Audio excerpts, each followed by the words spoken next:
दोस्तों, ईरान भी अब अमेरिका और इजराइल की तरह हमले करना शुरू कर चुका है। ईरान ने अमेरिकी यूनिवर्सिटी को इराक में निशाना बनाया है और इजराइल में 5 दिन के अंदर 30 से ज्यादा बड़े हमले हुए हैं, जिस वजह से तेल अवीव जैसा इलाका भी खंडहर हो चुका है और कई इजरायली सैनिक भी मारे गए हैं।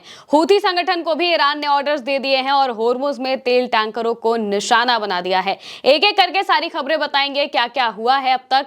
दरअसल इजराइल पर सबसे पहले तो रात में मिसाइलें दागी गई और मिसाइलों पर बाकायदा संदेश लिखकर उन्हें दागा गया, जिसमें ईरान में मारे गए लोगों की तस्वीरें भी थी। और लगातार इसको लेकर जो ईरान है उसने मिसाइलें दागी जो कि इजराइल के आसमान पर जाते हुए दिखाई दी। और इजराइल के जो इंटरसेप्टर्स हैं, जो आयरन डोम से निकली हुई मिसाइलें हैं, वो ईरान की मिसाइलों को पकड़ नहीं पा रही थी। ये वीडियो देखिए, इसमें साफ तौर से दिखाई दे रहा है कि 2 इंटरसेप्टर्स मिसाइल आती हैं, लेकिन वो ईरान की मिसाइल को पकड़ नहीं पाती हैं। उन्हें बीच रास्ते से अपना टर्न लेना पड़ता है और फिर ईरान की मिसाइल अपने निशाने पर जाकर गिरती है, जिस वजह से भयानक तबाही होती है। हालांकि इजराइल में अब बहुत बड़े लेवल पर सेंसरशिप चल रही है, इस वजह से तस्वीरें बाहर नहीं आ पा रही हैं। आसमान पर मिसाइलों की जो वीडियोस हैं वो निकल कर आ जाती हैं। तेल अवीव जैसे इलाकों में इस तरीके से तस्वीरें भयानक तरह से सामने आ रही हैं, जहां पर रात में ईरान की तरफ से किए गए हमलों की वजह से जो तबाही है वो देखने को मिली। हालांकि इसके अलावा ये भी बताया जा रहा है कि हिजबुल्लाह भी लगातार इजराइल पर भारी पड़ रहा है और इजराइल में सैनिकों की जान गई है। झड़प में हिजबुल्लाह के साथ झड़प हुई थी, जिसको लेकर खबरें भी सामने आ रही है। लिखा हुआ है आरटी के हवाले से इस बारे में बताया गया है कि लेबनान में हिजबुल्लाह के साथ झड़पों में 4 इजरायली सैनिकों की मौत हुई है और उनकी तस्वीरें भी साथ में साझा की गई है। और लगातार इजरायली सैनिकों पर हिजबुल्लाह भारी पड़ता नजर आ रहा है।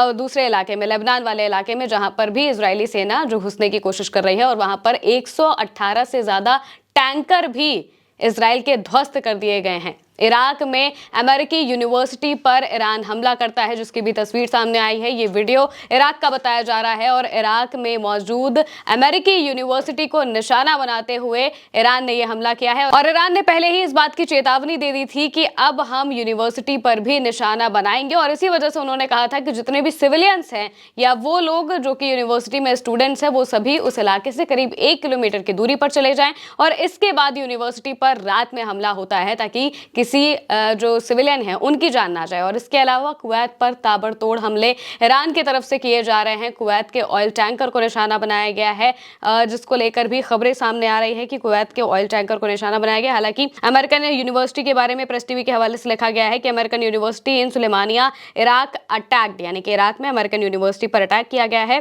और तो और Kuwaiti tanker hit by Iranian drone attack in Dubai port. Dubai के पोर्ट पर ये अल सलमी टैंकर था, जिसकी ये तस्वीर आपके सामने है। इस पर हमला होता है ईरान की तरफ से और ये बहुत बड़ा हमला होता है, जिस वजह से ऑयल टैंकर पूरी तरह से ध्वस्त होता हुआ दिखाई देता है। और इसके साथ साथ में कुवैत की कुछ सैटेलाइट इमेजेस भी सामने आई हैं, जहां पर कुवैत में मौजूद जो एयरबेसेस हैं उन पर हमला होता है। तो ये तस्वीरें निकलकर सामने आती हैं, जिसमें पूरी तरह से जो इलाके हैं ये ध्वस्त होते हुए दिखाई दे रहे हैं। तेहरान टाइम्स के हवाले से लिखा है, satellite images shows severe damage to the residence of American officers and soldiers at the Al Udairi base in Kuwait following the recent Iranian strike. Iran के हालिया हमलों की वजह से जो अल उदारी एयरबेस है कुवैत में मौजूद, वहां पर मौजूद सोल्जर्स के जो ऑफिसेज हैं, घर हैं, उनको निशाना बनाया गया और इसी वजह से वो पूरा इलाका मौजूदा वक्त में बहुत बुरी तरह से ध्वस्त होता हुआ दिखाई दिया है। इसके साथ साथ में एक बहुत बड़ी खबर ये भी है कि IRGC ने होर्मुज में भी एक टैंकर को निशाना बनाया है। तेहरान टाइम्स के हवाले से लिखा है,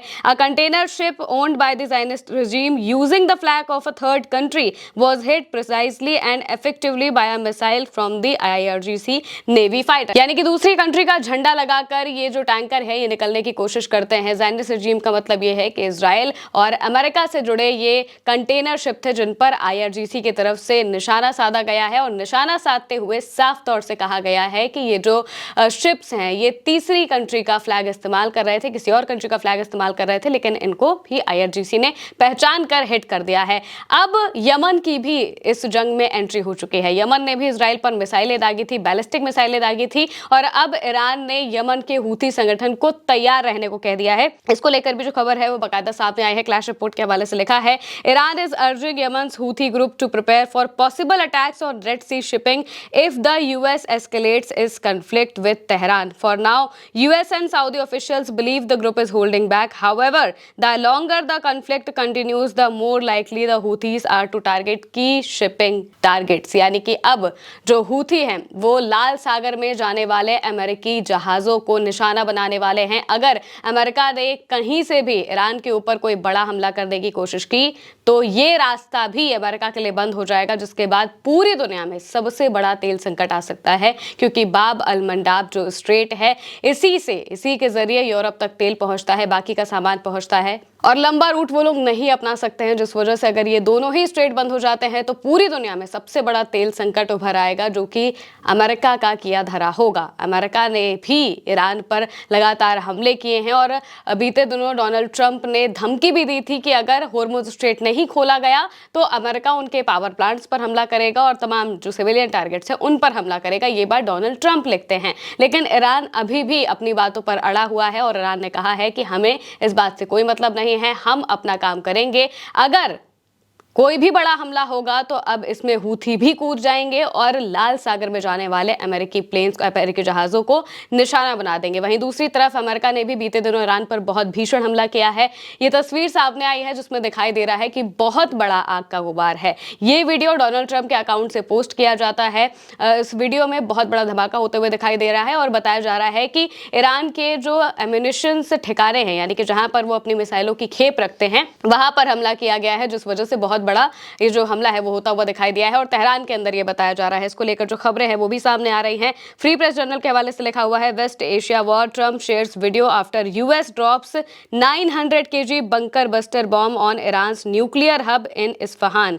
US President Donald Trump shared a video of a massive explosion in Isfahan, Iran, reportedly showing a US-Israeli strike on an ammunition depot. US forces allegedly used 2000 pound bunker buster बम, यानी कि bunker buster बमों का इस्तेमाल करके 900 kilo के आसपास के ये बम थे जिनको गिराया गया है इस्फहान में न्यूक्लियर साइट के पास ये बम गिराए गए हैं और ये बंकर बस्टर बम थे। बताया जा रहा है कि ये एम्यूनिशन का डिपो था। ईरान के जो गोला बारूद है ये यहाँ पर रखे हुए थे और इसके बाद यहाँ पर हमला किया गया है, ये खबरों में सामने आ रहा है। लेकिन ईरान पहले भी कह चुका है कि उसके जितने भी एरियाज हैं वो डिसेंट्रलाइज हैं। अगर एक जगह पर हमला हो भी जाता है तो भी दूसरी जगहों पर उसके भंडार मौजूद हैं, जिस वजह से वो लगातार हमला कर पा रहे हैं, क्योंकि ईरान पर भी हमले हो रहे हैं। लेकिन फिर भी ईरान ताबड़तोड़ कार्रवाइयां अभी भी कर पा रहा है, जिसका मतलब ये है कि उनके पास भरपूर भंडार रखा हुआ है मिसाइलों का, ड्रोन्स का, और उनकी खेप कम नहीं हो रही है। वहीं दूसरी तरफ अमेरिका के लिए बहुत बड़ी मुश्किलें पैदा होने लगी हैं। इतनी ज़्यादा मुश्किलें पैदा हो गई हैं कि डोनाल्ड ट्रंप अब खुद इस बात को कह रहे हैं कि इस जंग के लिए अब वो गल्फ कंट्रीज से मदद मांगेंगे, उनसे कहेंगे कि आप हमें पैसा दीजिए तो हम ये जंग लड़ पाएंगे। ये भी खबर सामने आई है। अल जजीरा के हवाले से बाकायदा इसके बारे में खबर छापी गई है। अल जजीरा ब्रेकिंग के हवाले से लिखा हुआ है कि the White House said US president Donald Trump would be interested in calling on Arab countries to help pay for the cost of war, यानी कि जंग के लिए जो पैसे देने हैं वो अरब कंट्रीज से मांगेंगे, उनसे कहेंगे कि अब आप हमें पैसा दीजिए और अब आप पैसा देंगे तो ही जाकर हम कुछ कर पाएंगे। मौजूदा वक्त में यही बात कही जा रही है। इसके अलावा करंट रिपोर्ट के हवाले से इजराइल में हुए हमलों के बारे में भी जो खबरें हैं वो छापी गई है और साथ ही साथ एक और बड़ी खबर ये भी है कि तेल अवीव में 30 से ज़्यादा बड़े हमले हुए हैं। तेहरान टाइम्स के हवाले से लिखा है, तेल Aviv is filled with burned cars and destroyed buildings. A regional security official told Tehran Times that in just 5 past days, more than 30 large explosions have occurred in Tel Aviv in addition to damage caused by a significant number of cluster warhead. Cluster बमों से जो हमला हुआ है उनमें बीते 5 दिनों में 30 से भी ज़्यादा बड़े हमले, बड़े एक्सप्लोजन्स देखने को मिले हैं तेल अवीव में और भारी सेंसरशिप की वजह से वहाँ से तस्वीरें सामने नहीं आ पा रही हैं, लेकिन धमाके और तबाही बहुत बड़े लेवल पर वहाँ पर मचती हुई दिखाई दे रही है। और अब ये तबाही इतनी ज़्यादा हो चुकी है कि अब गल्फ कंट्रीज से ही डोनाल्ड ट्रंप पैसे मांगने वाले हैं इस जंग को खत्म करने के लिए। और तो और ये भी कहा जा रहा है कि डोनाल्ड ट्रंप बिना होर्मुज को खुलवाए इस जंग को खत्म कर देंगे। अब वो होर्मुज के मामले से पीछे हटते हुए दिखाई दे रहे हैं। इसको लेकर भी खबर छापी गई है जिसमें इस बात को कहा जा रहा है कि Trump tells aides he is willing to end war without reopening Hormuz, यानी कि होर्मुज को खुलवाए बिना डोनाल्ड ट्रंप अब इस जंग को खत्म करने वाले हैं। वहीं दूसरी तरफ इस जंग के लिए वो पैसे भी गल्फ कंट्रीज से ही मांगने वाले हैं। अब ये देखना होगा कि आखिरकार क्या गल्फ कंट्रीज डोनाल्ड ट्रंप की मदद करेंगी पैसों के जरिए इस जंग को लड़ने की, और अगर ऐसा हुआ तो ईरान बहुत बड़े हमले इन सब कंट्रीज पर भी कर सकता है। फिलहाल के लिए मेरे साथ इस खबर में इतना ही। आप देखते रहिए उल्टा चश्मा न्यूज़।